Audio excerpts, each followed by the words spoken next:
মধ্যরাতে হঠাৎ চোখ খুলে গেলে আল্লাহ তাআলার দুইটি নাম পড়ুন, তারপরে ফলাফল দেখবেন আপনি নিজে অবাক হয়ে যাবেন।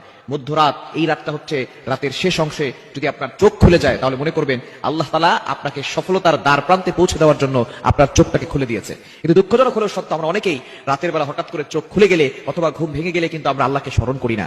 এই সময়টা হচ্ছে সবচেয়ে গুরুত্বপূর্ণ সময়। বুখারী শরীফের বর্ণনা, নবীজি সাল্লাল্লাহু আলাইহি ওয়াসাল্লাম জানিয়ে দিয়েছেন, নবীজি সাল্লাল্লাহু আলাইহি ওয়াসাল্লাম বলেন, রাতের শেষ অংশে, মধ্যরাতের পরেই রাতের শেষ অংশে যখন রাত একেবারে গভীর হয়ে যায়, এই সময়টা আল্লাহ তাআলা প্রথম আসমানে চলে আসেন এবং আল্লাহ তাআলা বান্দাদেরকে ডাকতে থাকেন, কার কি লাগবে আমি আল্লাহর কাছে চাও।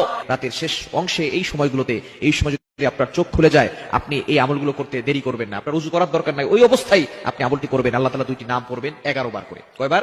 এবং দুইটি নাম পড়ার আগে আপনি 3 বার দুরূদ শরীফ পড়বেন। দুরুদের ভিতরে সর্বশ্রেষ্ঠ দুরুদ হচ্ছে দুরুদ ইব্রাহিম। এই দুরুদটি বেশি বেশি পড়ার চেষ্টা করবেন। আল্লাহুম্মা সাল্লি আলা মুহাম্মাদ ওয়া আলা আলি মুহাম্মাদ কামা সাল্লাইতা আলা ইব্রাহিম ওয়া আলা আলি ইব্রাহিম ইন্নাকা হামিদুম মাজিদ। আল্লাহুম্মা বারিক আলা মুহাম্মাদ ওয়া আলা আলি মুহাম্মাদ কামা বারাকতা আলা ইব্রাহিম ওয়া আলা আলি ইব্রাহিম ইন্নাকা হামিদুম মাজিদ। এটা আপনি 3 বার করবেন। আর যদি এটা একটু বেশি কষ্ট হয়ে যায় তাহলে সাল্লাল্লাহু আলাইহি ওয়াসাল্লাম, সাল্লাল্লাহু আলাইহি ওয়াসাল্লাম, সাল্লাল্লাহু আলাইহি ওয়াসাল্লাম, এটা 3 বার পড়বেন। এরপর আল্লাহ তাআলার দুইটি গুণবাচক নাম পড়বেন। আল ওয়াহ্হাব, এটা পড়বেন 11 বার, আর হচ্ছে ইয়া ফাত্তাহু, এটা পড়বেন 11 বার। এই দুইটি নাম পড়ে আপনি আল্লাহর কাছে দোয়া করবেন, দেখবেন আল্লাহ তাআলা আপনার সকল চাওয়া পাওয়াগুলো কবুল করবেন, আপনার নেক আশাগুলো আল্লাহ তাআলা কবুল করবেন।